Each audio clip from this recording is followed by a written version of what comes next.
Good morning. Good Why afternoon. this shit? Why?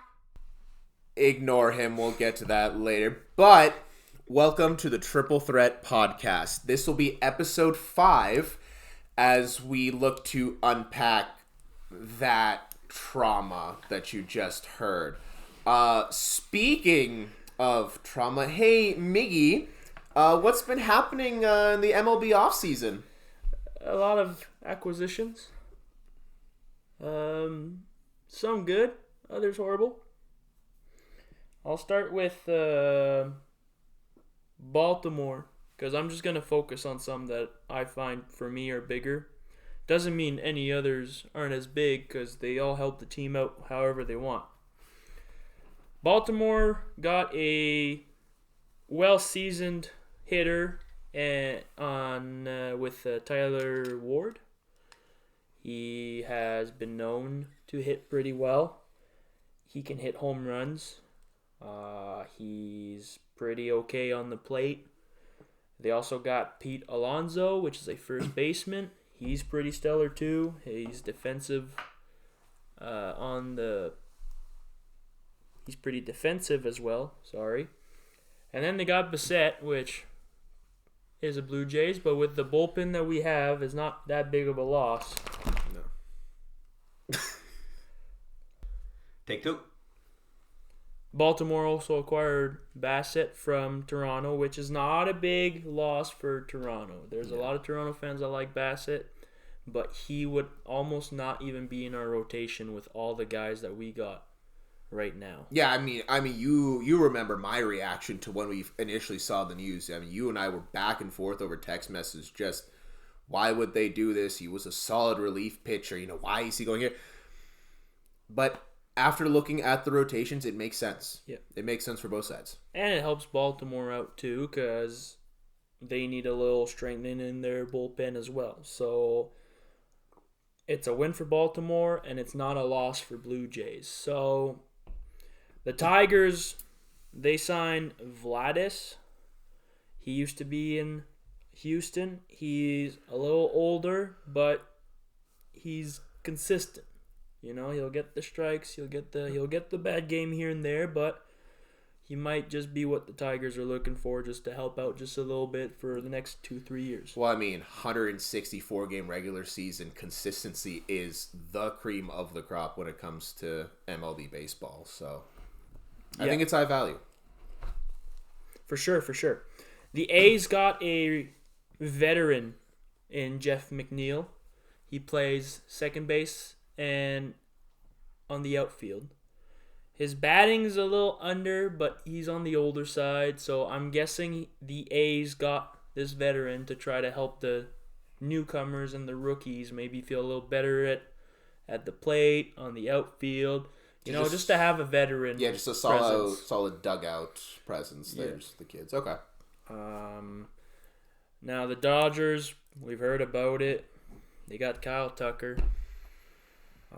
These guys, again, they're signing these top contenders, and one player of the Dodgers has more than the whole A's roster does. So I'm not going to get too much into it because it's a little frustrating, but it is what it is.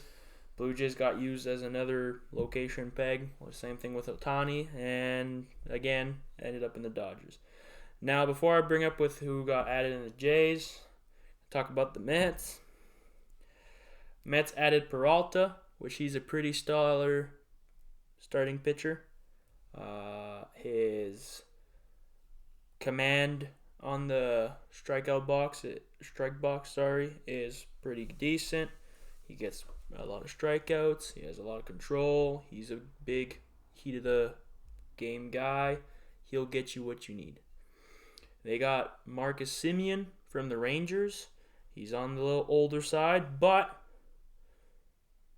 he can still hit the ball pretty well. Now, he's kind of receding the last couple of years with his hitting, his slugging, his RBIs, his home run. So he might just be looking for another resurgence in his skills. They also got Devin Williams. He's a relief pitcher. And Craig Kimbrell. another relief pitcher. So I'm thinking the Mets maybe realized that their relieving pitching staff was not as good as they thought, so they went hunting for more. And in Williams and Kimbrel, that is two stellar relievers that could help them in their rotation. Yeah, no, that helps out their back end. I mean, they're making a lot of moves, so it'll be interesting to see how these new guys fit together. You know, it's not one or two guys coming into a system. It's almost a new system coming into a team. But we'll see. We'll see. And now, of course, they got Bo Bichette. I still cannot get used to you saying that. Bo Bichette is no longer a Blue Jay.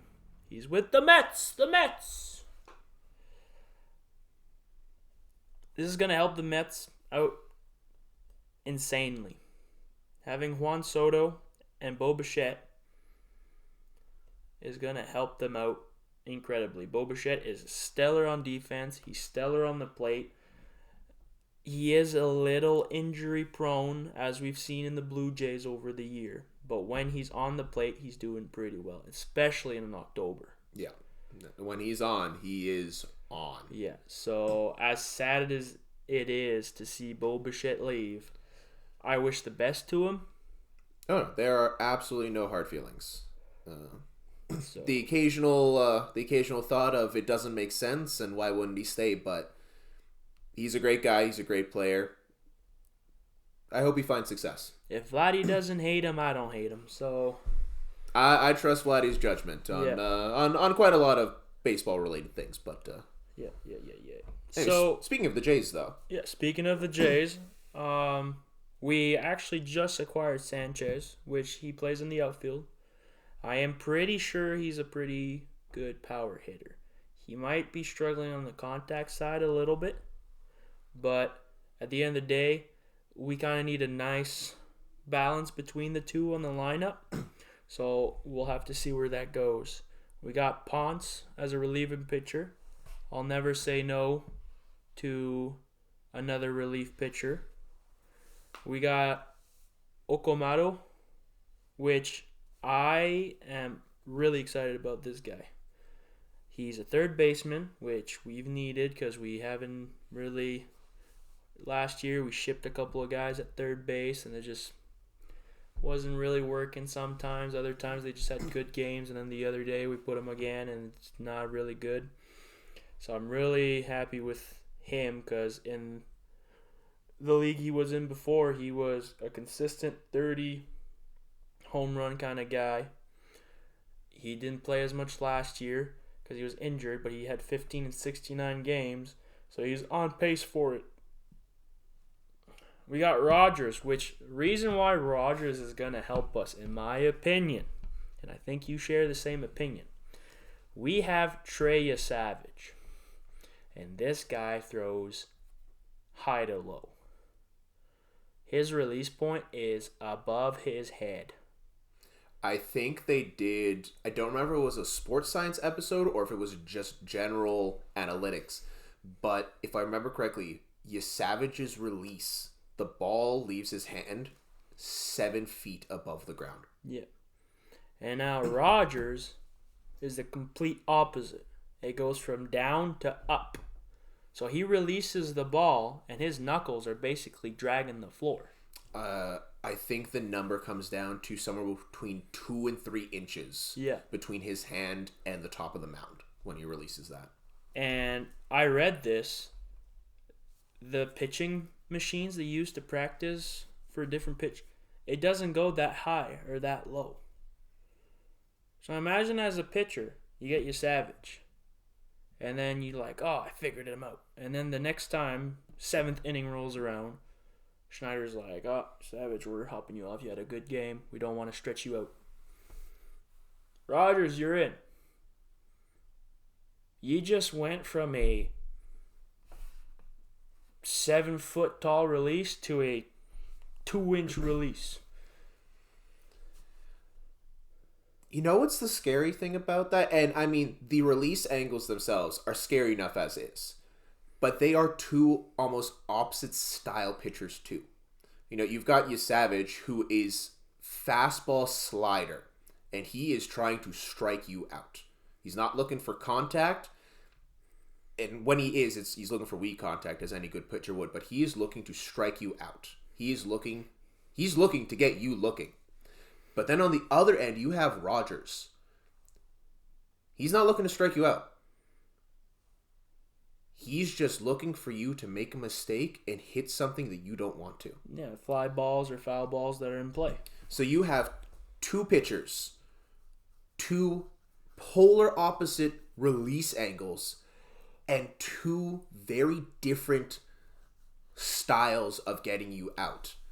And the thought of, in the same game, having to, as a batter, adjust to those two, I mean, it's lucky. It's a good thing that when a pitcher is done for a game, he's done for a game. Because if the Jays could go back and forth between Savage and Rogers, it'd be 1 inning Rogers, 1 inning Savage. I mean, it'd be fun to watch. Yeah. I mean, I would pay good money to watch those two just rinse through a rotation. But I digress. We also got Dylan Cease, which, from what I saw, is going to be on the top of our rotation. You talk about pitchers, this is a pitcher you want on your team. He has the control.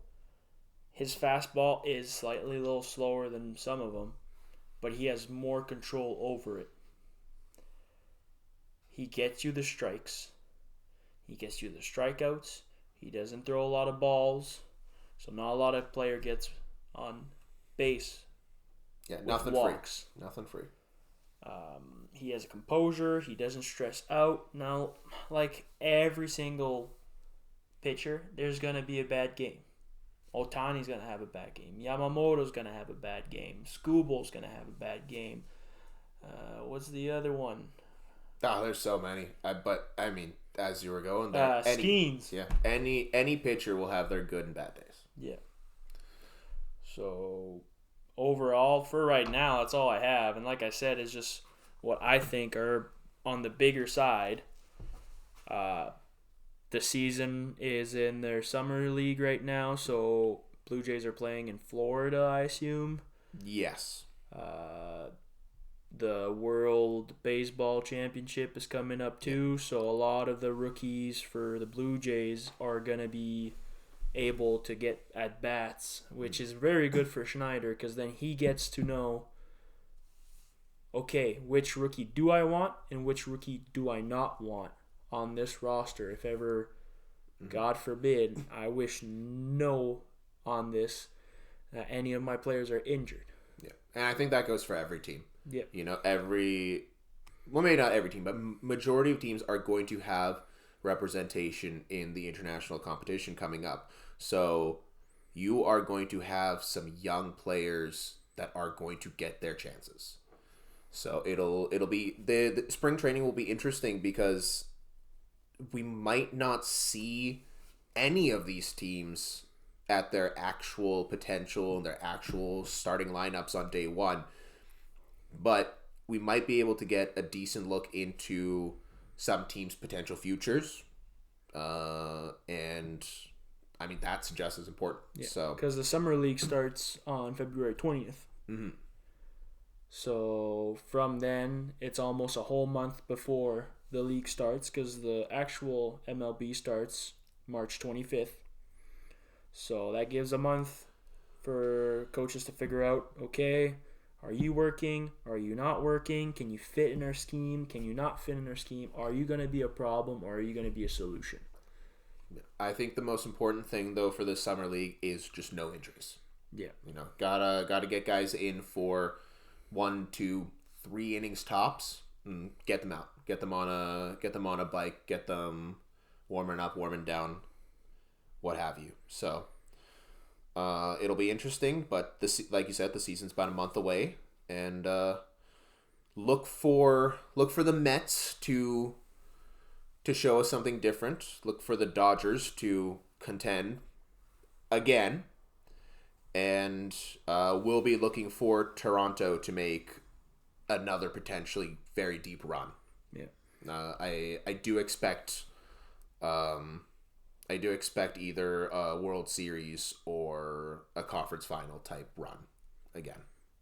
You know what? I'll second that on you. I feel like they've solidified their team, made it better.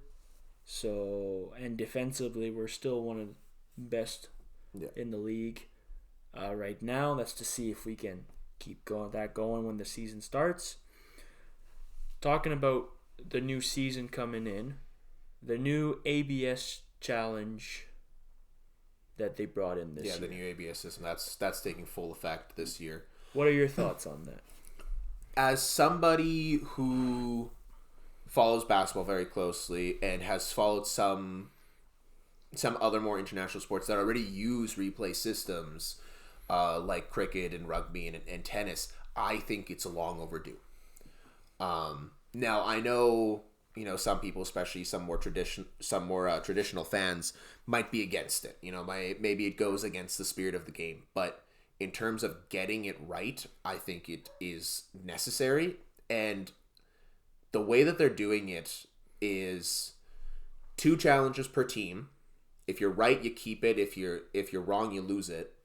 And only the catcher, the pitcher, and the batter have any say in these challenges. I know it's early, I know it's new, but I think that's the right thing to do. So no outside help, No. like can't look to your coach and your coach can't give you a sign. You got to make that decision on the spot. No, I think for baseball, I think baseball and the MLB are in a very unique situation in terms of replay, because other sports you're going to want that outside help. You're going to want coaches that can see sort of the instant replay. But I think in terms of baseball, where it's not like you're replaying a whole goal in hockey or something, or even a basket in basketball, you are replaying a pitch. That is such a individually small part of the game, and I think it's smart to just have the 3 players involved in that pitch. Only they can make the call, and that way the game keeps going. Yeah, and plus they'll go to a virtual square. The strike zone. Yeah, strike zone. Sorry, and see where that ball landed. So that means they got a camera somewhere, probably on the umpire's chest, I'm guessing, that will tell you where the ball is. And if it touches any of the strike zone, it's going to be a strike. Yeah. They have the rules. In the replay rules themselves are cement. They are set in stone. They are good, and I think it'll be good for the game. I think it'll be really good for the health of the game. Because how many times over the last 5-10 years have we not just had umps as a general idea perform poorly, but specific umps have to be called out, and the fans, the players, and even the league itself can't do anything about it. You've had umpires ruin games because of their calls.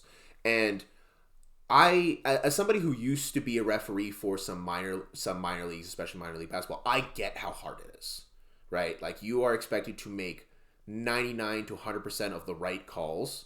So I get the stress that they're under, but as any long-time, casual, or even recent fan,